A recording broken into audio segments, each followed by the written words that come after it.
25 ವರ್ಷದ ಆಚರಣೆ, ಬೆಳ್ಳಿ ಹಬ್ಬದ ಆಚರಣೆ, ಅದರ ಜೊತೆಯಲ್ಲಿ ಜನತಾ ಸಮಾವೇಶ, ಈ ಕಾರ್ಯಕ್ರಮದ ವೇದಿಕೆ ಮೇಲೆ ಉಪಸ್ಥಿತಿದ್ದು ಈಗ ತಾನೇ ತಮ್ಮನ್ನೆಲ್ಲ ಭೇಟಿಯಾಗಕ ಅಲ್ಲಿವರೆಗೂ ನಿಮ್ಮ ಜೊತೆ ಬಂದಂಥ ನಮ್ಮ ಮಣ್ಣಿನ ಮಗ ಮಾಜಿ ಪ್ರಧಾನಿಗಳು ಹಾಗೂ ನಮ್ಮ ರಾಷ್ಟ್ರೀಯ ಅಧ್ಯಕ್ಷರಾದಂಥ ದೇವೇಗೌಡ ಸಾಹೇಬರ ನಮಸ್ಕರಿಸಿ, ಅದೇ ರೀತಿ ನಾಡ ಕಂಡ ಒಂದು ವಿಶೇಷವಾದಂಥ ವ್ಯಕ್ತಿತ್ವವುಳ್ಳ ನಮ್ಮ ಮಾಜಿ ಮುಖ್ಯಮಂತ್ರಿಗಳು, ನಮ್ಮ ರಾಜ್ಯದ ಅಧ್ಯಕ್ಷರು ಹಾಗೂ ನಿಮ್ಮೆಲ್ಲರ ನೆಚ್ಚಿನ ಅಣ್ಣನಾದ ಕುಮಾರಣ್ಣವರೇ ಹಾಗೂ ಮುಂಬರುವ ದಿನಗಳಲ್ಲಿ ನಮ್ಮ ನಾಯಕರಾಗಿ ಹೊರಹೊಮ್ಮುವಂಥ ನಮ್ಮ ನಿಖಿಲ್ ಅಣ್ಣ ಅವರೇ, ಅದರ ಆದಿಯಾಗಿ ವೇದಿಕೆ ಮೇಲೆ ಉಪಸ್ಥಿತಿರುವ ನಮ್ಮ ಕೋರ್ ಕಮಿಟಿಯ ಕೃಷ್ಣಾರೆಡ್ಡಿ ಅವರೇ, ಸುರೇಶ್ ಬಾಬು ಅವರೇ, ಅವರಿವರೆನ್ನದೇ ವೇದಿಕೆ ಮೇಲೆ ಉಪಸ್ಥಿತಿರುವ ಎಲ್ಲ ಗಣ್ಯಮಾನ್ಯರೇ,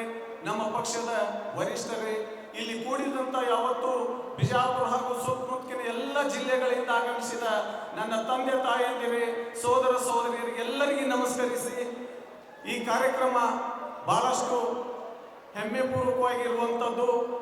ಅದು ಯಾಕಂದ್ರೆ ನಾವು ಈಗಾಗಲೇ ಹೇಳಿದಂತೆ 25 ವರ್ಷ ನಡೆದು ಬಂದ ಹಾದಿ ನಮ್ಮ ಜಾತ್ಯತೀತ ಜನತಾದಳ, ಅದರಲ್ಲಿ ಬರೇ ನಡೆದು ಬಂದೆವು 25 ವರ್ಷ ಮುಟ್ಟಿದೆವು ಅನ್ನುವಂಥದ್ದಲ್ಲ.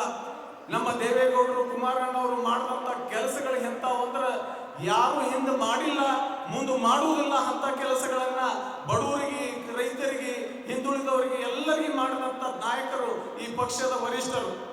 ಅದಕ್ಕೆ ಏನನ್ನ ಒಳ್ಳೆ ಕೆಲಸಗಳನ್ನ ಮಾಡ್ಕೊಂಡು ಬಂದು ಈವರೆಗೂ ಮುಟ್ಟಿದ್ದಾರೆ. ಇನ್ನು ಮುಂದಾದರೂ ನೀವೆಲ್ಲರೂ ಬೆಂಬಲಿಸಿ, ಈಗೇನು ಸರಸ್ತ ಇಟ್ಟೊಂದು ದೊಡ್ಡ ಪ್ರಮಾಣದಲ್ಲಿ ಜನ ಕೂಡಿರಿ, ಇದನ್ನೇನದ ತೋರಿಸ್ಬೇಕಾಗಿತ್ತು.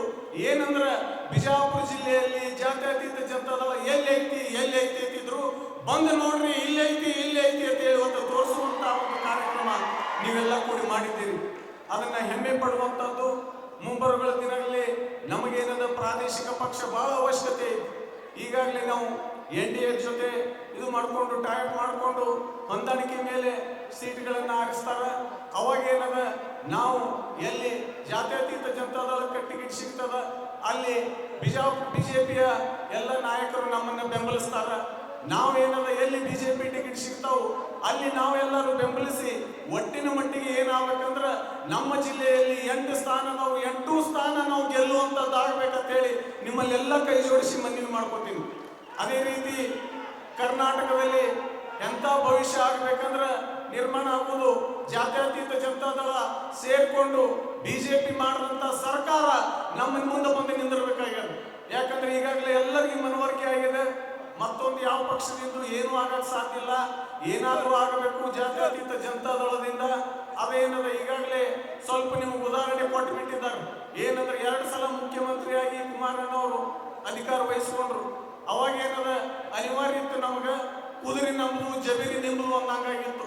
ಕುದುರೆ ಮೇಲೆ ಏನೋ ಕುಮಾರಣ್ಣ ಅವ್ರನ್ನ ಕುಂದರ್ಸಿದ್ರಿ, ಆದ್ರೆ ಏನದ ಲಗಾಮ ಬೇರೆಯವ್ರ ಕೈಯಾಗಿತ್ತು. ಹಂಗಾಗಿ ಸರಿಯಾಗಿ ಆಡಳಿತ ಕೊಡ್ಲಕ್ಕಾಗಲಿಲ್ಲ. ನೀವೆಲ್ಲರೂ ಮನಸ್ಸು ಮಾಡಿದ್ರೆ ಈ ಸಲ NDA ಸರ್ಕಾರ ತಂದಿದ್ದೇ ಆದ್ರೆ ಅದಕ್ಕೆ ಏನದ 5 ವರ್ಷ ತನ ಘಟ್ಮುಟ್ಟಾಗಿ ನಮ್ಮ ಕುಮಾರಸ್ವಾಮಿ ಅವರು ಅವ್ರೇನದ ಮುಖ್ಯಮಂತ್ರಿಯಾಗಿ ಆ ಸ್ಥಾನದಲ್ಲಿ ಕೂತ್ರೆ ನಿಮಗೆಲ್ಲ ಆಡಳಿತ ಎಂತ ಸಿಗ್ತದೆ ಅನ್ನೋದು ಭವಿಷ್ಯದಲ್ಲಿ ನಿಮ್ಗೆ ಗೊತ್ತದ. ಯಾಕಂದ್ರೆ ಈಗಾಗಲೇ ಅವರು ಟ್ರಯಲ್ ಕೊಟ್ಟಿದ್ದಾರೆ.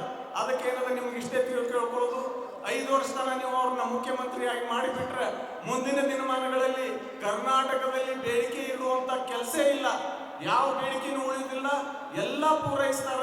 ರೈತರಿಗಾಗ್ಲಿ ಇವ್ರಿಗಾಗ್ಲಿ ಏನೇನ್ ಬೇಕಾಗ್ತದ ಎಲ್ಲ ಸೌಲಭ್ಯಗಳನ್ನ ಒದಗಿಸಿಕೊಟ್ಟು ಒಳ್ಳೆ ಆಡಳಿತ ಕೊಡುವಂತ ಪಕ್ಷ ಯಾವ್ದಾದ್ರು ಇದ್ರದ NDA ಸರ್ಕಾರದಾಗ್ತದ. ಅದರಲ್ಲಿ ಏನದ ನಮ್ಮ ಮುಖ್ಯಮಂತ್ರಿಯಾಗಿ ಕುಮಾರಣ್ಣವರು ಸೀಟ್ ಮೇಲೆ ಕೂತ್ರೆ ನಮ್ಮೆಲ್ಲರ ಭವಿಷ್ಯ ಉಜ್ವಲವಾಗ್ತದ ಅನ್ನೋದ್ರಾಗ ಎರಡನೇ ಮಾತೇ ಇಲ್ಲ. ಅಂತ ಕೆಲಸ ಈಗಾಗಲೇ ಮಾಡ್ಬೇಕಾಗಿದೆ ನಮಗ. ನೀವು ದೊಡ್ಡ ಸಂಖ್ಯೆಯಲ್ಲಿ ಇವತ್ತೇನ್ ಕೂಡಿರಿ, ಇದಷ್ಟೇ ಅಲ್ಲ, ನೀವು ಏನದ ಕೂಡಿದಂತ ಜನ 1ಕ್ಕೆ 10, 10ಕ್ಕೆ 30, 10ಕ್ಕೆ 50, 100 ಮಾಡ್ಕೋತ ಹೋಗಿ ಎಲ್ಲರನ್ನ ಮನವೊಲಿಸಿ ಈ ಪಕ್ಷಕ್ಕೆ ತಗೊಂಡು ಬರುವಂತ ಕೆಲಸ ಮಾಡಿ ಏನದ ಈಗಾಗಲೇ ಸ್ಥಳೀಯ ಚುನಾವಣೆಗಳು ಬರ್ತಾವ, ಮುಂದೆ ಪಂಚಾಯತಿ ಗ್ರಾಮ